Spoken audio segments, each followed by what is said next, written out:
nagtaiba, nagsuka, o kaya nalaso ng alaga mo? So here is an emergency first aid kit.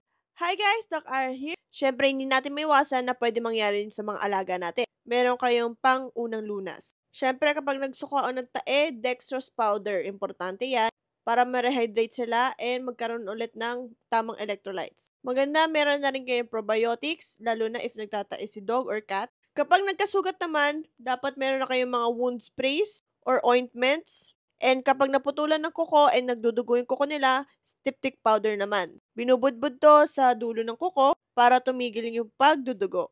Pag nakakain ng nakakalaso na bagay o chemical, maganda bigyan sila ng activated charcoal. So, dapat meron kayong ganito sa first aid kit nyo. And kapag kuwari, feeling nyo nagkaka-fever sila, dapat meron kayong digital thermometer na para sa kanila lamang. Kasi sa pet nila, chinecheck ang temperature nila.